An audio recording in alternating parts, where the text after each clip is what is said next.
Namaskar. Welcome to SSS Institute of Education. I am Manish Tiwari. Today's class I will discuss the universe, understanding the universe. तो समझते हैं कि universe क्या होता है और यूनिवर्स को समझने के लिए बहुत सारे साइंटिस्ट ने मतलब बहुत एस्ट्रोनॉमर्स ने अपना अपना व्यू पॉइंट दिया था और इनिशियली यूनिवर्स का इतिहास क्या था, मतलब यूनिवर्स कैसे बना, ठीक है। और यूनिवर्स के पीछे जो कुछ थियरीज थी, स्टार्टिंग में जो कुछ थियरीज आई, वो थ्योरीज क्या थी उसको हम समझने की कोशिश करेंगे। और यूनिवर्स को समझना हमारे लिए बहुत ही ज़्यादा महत्वपूर्ण है, बहुत ही ज़्यादा एक्साइटिंग भी है। इवन यूनिवर्स कैसे बना, ठीक है, इसके ऊपर क्वेश्चन मतलब आता है कि यूनिवर्स जो है, यूनिवर्स में जो एनर्जी है, ठीक है, यूनिवर्स में जो एनर्जी है या हर किसी के अंदर जो एनर्जी है, या हम कह सकते हैं कि जो भी एनर्जीज है जिससे कि पूरा पूरा विश्व या पूरा यूनिवर्स, पूरा ब्रह्मांड बना है, वो हम मानते हैं कि वो भगवान ने बनाया था यूनिवर्स ने, ठीक है। तो दो तरीके हैं कि इसको किस तरह से फाइंड आउट करते हैं। अभी किसी ने क्लियरली इसको प्रॉपर्ली नहीं बता पाया किसी ने कि यूनिवर्स बनने के पीछे या यूनिवर्स को जो रेगुलेट करने वाली जो शक्ति है, जो एनर्जी है, वो क्या है, ठीक है। इसके लिए जो साइंटिस्ट हैं और जो फिलोसफर है, या हम कह सकते हैं कुछ जो महर्षि वगैरह हैं, इन दोनों का अलग अलग तरीका है। जैसे जो पूजा वूजा करते हैं, जो महर्षि हैं, ठीक है, जो ऋषि वगैरह हुए थे, उनका था कि भाई ध्यान करो, भगवान की पूजा करो, मतलब जिससे कि भगवान क्या करेंगे, मतलब वो मानते थे कि सीधा सीधा मानते हैं कि यूनिवर्स किसने बनाया है, भाई भगवान ने बनाया है। साइंटिस्ट का मानना है कि और उनका भी मानना था भगवान कण कण में वास करते हैं, मतलब एक एक एटम्स में, या हम कह सकते हैं सबसे जो स्मॉलेस्ट पार्टिकल होगा उसमें भगवान वास करते हैं, ठीक है, उनका ये मानना था। लेकिन जो साइंटिस्ट है उनका क्या मानना है, उनका मानना है जो सबसे स्मॉलेस्ट पार्टिकल होगा वो एवरी प्लेस पे होगा, हर जगह होगा, और वही एक ऐसी एनर्जी होगी, मतलब उसी जो सबसे स्मॉलेस्ट पार्टिकल है उसके अंदर ही वो एनर्जी है, जिससे हम पता लगा सकते हैं कि यूनिवर्स जो है, यूनिवर्स को रेगुलेट करने के पीछे जो एनर्जी है वो कौन सी एनर्जी है।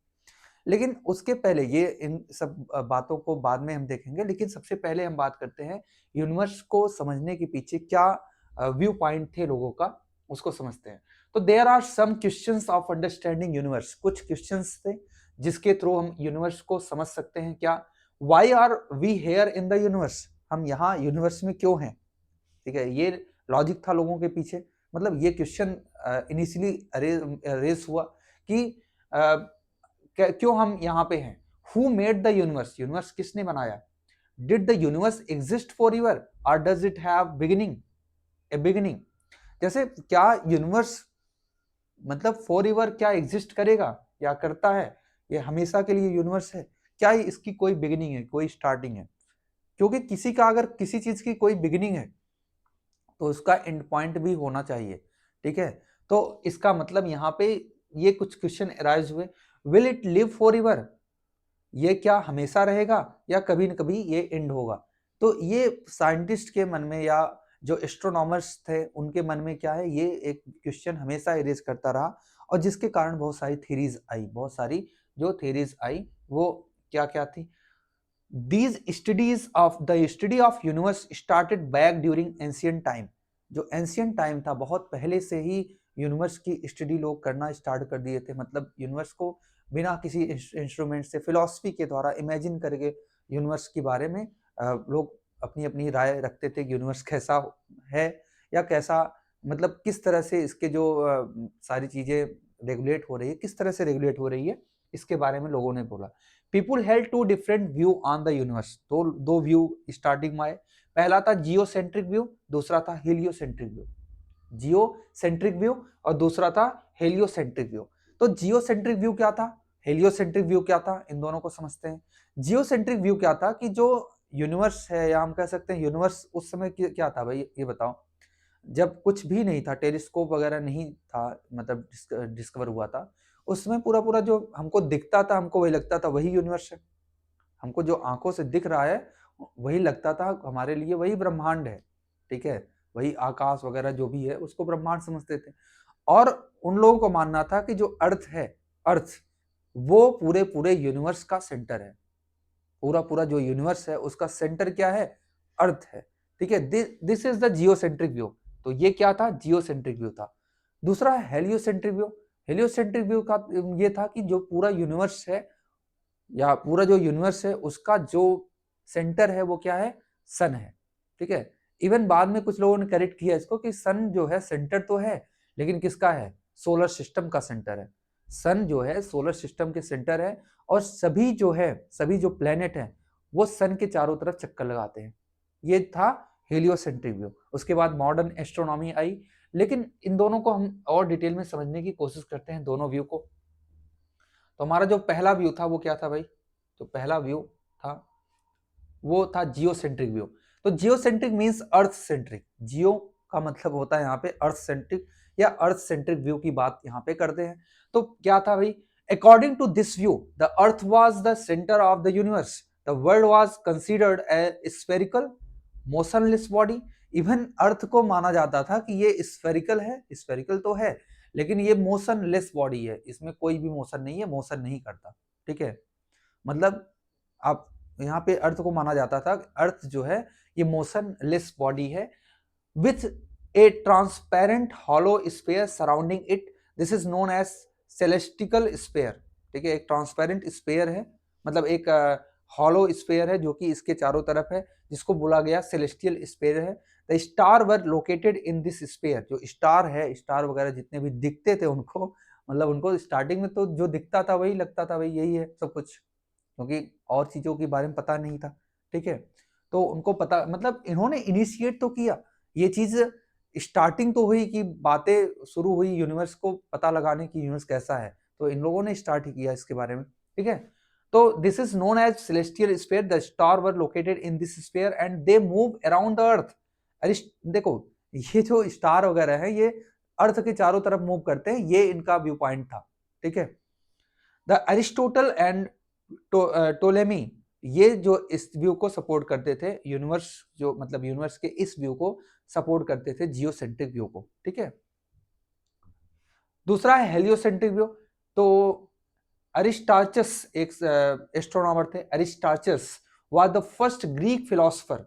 ये फिलोसफर थे, अभी इन्होंने ये सब जो है फिलोसफर थे, मतलब दर्शन के थ्रू, दर्शन मतलब यहाँ पे एक्सपेक्टेशन के थ्रू या क्रिटिकल थिंकिंग के थ्रू लोगों ने इस चीज के बारे में बात किया था। यहाँ पे कोई एक्सपेरिमेंटल नॉलेज इनके पास नहीं थी, मतलब ये एक्सपेरिमेंट के बेस पे या साइंस के बेस पे ये अपनी बातें नहीं रखते थे। ये केवल दर्शन शास्त्र जो होता है ये मेनली एक्सपेक्टेशन और क्रिटिकल थिंकिंग, रीजनिंग पावर जो होती है, रीजनिंग करके, तर्क करके, तार्किक माध्यम से ये क्या करते थे, अपने आप को, मतलब अपनी जो व्यू पॉइंट था उसको पुट करते थे। ये एक फिलोसफर थे।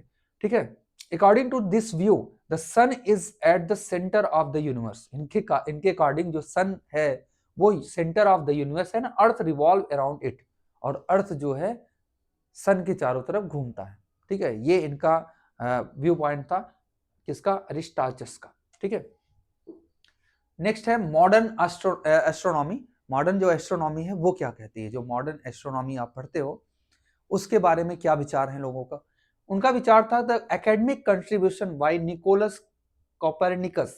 यहाँ पे निकोलस कॉपरनिकस बहुत ही इंपॉर्टेंट व्यक्ति थे। Johns Keplers, Galileo Galilei and sir Isaac Newton have been constructive in our understanding of the universe. तो इन्होंने साइंटिफिक तरीके से यूनिवर्स के बारे में अपना व्यू पॉइंट दिया था। और भी नाम शामिल है, लेकिन इन ये काफी ज्यादा महत्वपूर्ण है यूनिवर्स के डिस्कवरी में। ठीक है, यूनिवर्स के बारे में पता लगाने में काफी चीजें, जैसे Copernicus upheld the heliocentric view. Copernicus जो थे ये हेलियोसेंट्रिक व्यू को सपोर्ट किया इन्होंने, लेकिन इनका कुछ अलग तरीके था कि the universe and the reconstructed the solar system. तो यूनिवर्स को उन्होंने बताया, मतलब यूनिवर्स तो नहीं, जो इन्होंने बताया कि सोलर सिस्टम का जो सेंटर है वो सन है। यूनिवर्स का जो सेंटर है वो सन नहीं है। सन किसका सेंटर है, सोलर सिस्टम का सेंटर है, इसको बताया था कॉपरनिकस ने। ठीक है, and centre and all the planet orbiting around it. और जो जितने प्लैनेट हैं वो सारे, जो सोलर सिस्टम में जितने भी प्लैनेट हैं वो सभी सन के चक्कर लगाते हैं। ये कॉपरनिकस का विचार था, और ये बात सही है, आप जानते भी हो कि यही बात सही है। एक्चुअल में तो यही है कि हेलियोसेंट्रिक व्यू तो है, लेकिन ये यूनिवर्स के लिए नहीं है, ये सन के लिए है। ठीक है, समझ में आया, सोलर सिस्टम के लिए है। नेक्स्ट है कैपलर। कैपलर ने प्रूव भी किया, मतलब कैपलर ने प्रूव किया mathematically that the orbit of each planet around the sun is elliptical orbit. और कैपलर के 3 लॉ हैं, ठीक है, law of orbit, law of area, law of time period, ये 3 लॉ हैं। और ग्रेविटेशन की वीडियो में हमने तीनों लॉ इसको प्रूव बताया था आपको, कैपलर की जो तीनों लॉ फॉर प्लैनेटरी मोशन है, ठीक है। इन्होंने प्रॉपर्ली इसको मैथमेटिकली प्रूव भी किया कि सारी चीजें जो है, Kepler prove that orbit of each planet around the sun is elliptical. Next है गैलीलियो। गैलीलियो ने पेरिस्कोप भी बनाया था। Galileo also supported Copernicus theory. Galileo ने कॉपरनिकस की थ्योरी को सपोर्ट किया और बोला कि सन सेंटर्ड सोलर सिस्टम है, जो सोलर सिस्टम है, ना कि यूनिवर्स। यूनिवर्स जो जीरो मतलब हीलियोसेंट्रिक थ्योरी दिया था, ठीक है, अरिस्टाचस ने, उसको सपोर्ट नहीं किया। लेकिन जो कॉपरनिकस ने जो थ्योरी दिया था उसको गैलीलियो ने सपोर्ट किया, ठीक है। न्यूटन तो यहां नहीं रुके। न्यूटन ने क्या किया भाई, न्यूटन जो ऐसे पहले व्यक्ति थे जिन्होंने एक्सप्लेन किया कि why planet were moving around the sun, planet sun के चारों तरफ क्यों मूव कर रहे हैं, ठीक है। इसको बताया उन्होंने, सेंट्रीपिटल फोर्स के कारण ऐसा हो रहा है। सेंट्रीपिटल फोर्स, सेंट्रीफ्यूगल फोर्स के बारे में उन्होंने डिस्कस किया। साथ साथ मेन उनका जो यहाँ पे था कि यूनिवर्सल लॉ ऑफ ग्रेविटेशन उन्होंने दिया। He was credited with the conceptualise the force of gravity. He put the forward the universal law of gravitation. Universal law of gravitation के बारे में उन्होंने बात किया, किसने, न्यूटन ने, ठीक है। तो अब स्टार्ट करते हैं यूनिवर्स को, और यूनिवर्स को प्रॉपर तरीके से समझते हैं। पूरे पूरे सोलर सिस्टम, या हम कह सकते हैं यूनिवर्स में जो भी चीजें हैं उसको हम इन वीडियोज में समझते चलेंगे, ठीक है। जैसे आपको पता है कि गैलेक्सीज, मतलब सुपर गैलेक्सीज, ब्लैक होल, मतलब सारी चीजों के बारे में हम समझेंगे यहाँ पे। सोलर सिस्टम, सैटेलाइट्स जो भी हैं आपके पास, सबको, कॉन्स्टिलेशन, जो भी यूनिवर्स में चीजें होती हैं उसको समझने की कोशिश करेंगे इस वीडियो, इन सब वीडियो में। तो ओरिजिन ऑफ द यूनिवर्स में सबसे जो इंपॉर्टेंट थ्योरी मानी जाती है वो मानी जाती है बिग बैंग। कौन सी थ्योरी, बिग बैंग थ्योरी मानी जाती है। बिग बैंग मतलब एक बड़ा विस्फोट हुआ था, ठीक है। कभी न कभी माना जाता है कि the big bang is the most acceptable answer to how the universe begin. जो कैसे यूनिवर्स बना, इसका मेन जो सबसे अभी एक्सेप्टेबल आंसर जिन्होंने दिया था वो क्या था, बिग बैंग थ्योरी ने दिया था। और ये काफी हद तक अभी तक जो प्रूव्ड के थ्रू, मतलब कुछ हद तक इन्होंने कई कॉन्सेप्ट दिए, इसको प्रूव करने की कोशिश भी किया है। वो क्यों किया है इसको हम बताएंगे आगे चल के। According to this theory the universe came into existence around 13.8 billion year ago, ठीक है, बिलियनरीज हो गया, बिलियन ईयर एगो, मतलब इतना साल पहले जो है यूनिवर्स जो है बना था, एग्जिस्टेंस में आया था। It is started as a single point called singularity. तो यूनिवर्स स्टार्ट कैसे हुआ था भाई, सिंगल पॉइंट से, मतलब एक single point with high mass, मतलब इनफाइनाइट मास। सिंगुलैरिटी का मतलब यही होता है कि एक सिंगल पॉइंट है but it have infinite mass. तो एक सिंगल पॉइंट के फॉर्म में था universe, but it have infinite mass, infinite density, इसकी डेंसिटी बहुत ही ज्यादा थी। तो इन्होंने बताया, और इसको बताया ये सिंगुलैरिटी है। लेकिन singularity is infinite mass with zero volume. Infinite mass तो है लेकिन वॉल्यूम इसका जीरो है। इसका मतलब इसकी डेंसिटी बिल्कुल बहुत ही ज्यादा है, इनफाइनाइट डेंसिटी है इसकी। Okay, therefore it has infinite density, thus the universe began as an infinitely hot and dense single point।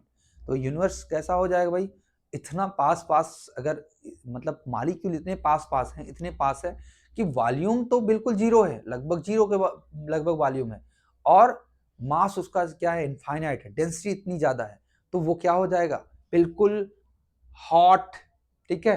कैसा ये हो जाएगा पॉइंट, मतलब यहाँ पे तो सिंगुलैरिटी इज इनफाइनाइट मास, तो thus universe began as an infinitely hot and dense single point. तो during the big bang, big bang के बाद क्या हुआ कि single point inflated, single point जो है ये फट गया, इन्फ्लेटेड हो गया और exploded violently, resulting in an massive universe expansion. अब विस्फोट हुआ तो क्या हुआ भाई, मैसिव यूनिवर्स एक्सपेंशन होना स्टार्ट हुआ। जैसे स्टार्टिंग आप देख रहे हो इस तरह से हुआ, उसके बाद धीरे धीरे कई चीजें बनना स्टार्ट हुआ यहाँ पे। The universe expansion was the rapid during the initial second after bang, मतलब जो बैंग बिग बैंग होने के बाद, ठीक है, यूनिवर्स का जो एक्सपेंशन था बहुत ही फास्ट था इनिशियल सेकेंड में. Forced a considerable time at the expansion slowdown, it is believed that the first atom was formed within 3 minutes of Big Bang event. तो ऐसा माना जाता है कि जो फर्स्ट एटम बना था बिग बैंग इवेंट के बाद वो 3 मिनट के बाद बना था. इन द नेक्स्ट 300,000 ईयर, मतलब हम कह सकते हैं 3 lakh year, the temperature dropped to 45,000 kelvin and gave rise the atomic matter which eventually became stars, planet, etc. जो आप देखते हो सारी चीज बनना स्टार्ट हुई कितने, लगभग 3 लाख साल के बाद. ठीक है, मतलब जो बिग बैंग के लगभग 3 लाख साल के बाद ऐसा होना स्टार्ट हुआ. ये इनका मानना है बिग बैंग थ्योरी का. ठीक है, आगे देखो. The universe also became the transparent to the light. तो यूनिवर्स में जो गैसेस थे वो लगभग क्या हो गया, लगभग ट्रांसपेरेंट है इसके लाइट के थ्रू, लाइट का. The universe has been expanding since 13.8 billion year ago to attain its present form. तो आपको पता है एक्सपेंशन जो बिग बैंग हुआ था लगभग माना जाता है 13.8 बिलियन ईयर एगो पे हुआ था. तो अभी तब से अभी तक ये एक्सपेंड करता आ रहा है यूनिवर्स. ठीक है, ये माना जाता है इनके अकॉर्डिंग. देखिए ये बिग बैंग हुआ, देखो यहाँ पे यूनिवर्स स्टार्ट हुआ इनका एज. ठीक है, कॉस्मिक डार्क एजेस बोला जाता है. फर्स्ट स्टार यहाँ पे फॉर्म हुए, फिर ब्लैक होल एंड एसेंस डिस्क फॉर्म हुए. ठीक है, तो ऐसे ऐसे कई चीजें यहाँ पे, और अब यूनिवर्स इस समय इस पोजीशन पे पहुंचा हुआ है. ठीक है, यहाँ पे बहुत सारे सुपर गैलेक्सीज हैं. ठीक है, और इसके बारे में हम बात करेंगे कि इसको प्रूफ क्या क्या कॉन्सेप्ट, मतलब क्या चीजें हैं जो इसको प्रूफ करती है कि ये ऐसा हुआ होगा. ठीक है, कुछ यहाँ पे कुछ इंपॉर्टेंट पॉइंट है जो बताते हैं कि ये थ्योरी जो है अभी तक एक्सेप्टेबल क्यों है, इतना ज़्यादा एक्सेप्टेबल ये थ्योरी क्यों है. ठीक है, तो कुछ चीज़ें समझ में आया होगा. अब नेक्स्ट जो है इसके बाद वाला जो टॉपिक है इसको हम नेक्स्ट वीडियो में करेंगे. काफ़ी हद तक हम जियोग्राफी को समझने की कोशिश करेंगे, जो वर्ल्ड जियोग्राफी है जिसमें हम यूनिवर्स के बाद पहले बात किए थे. ठीक है, thank you for watching this and like share and subscribe our video. Okay, thank you.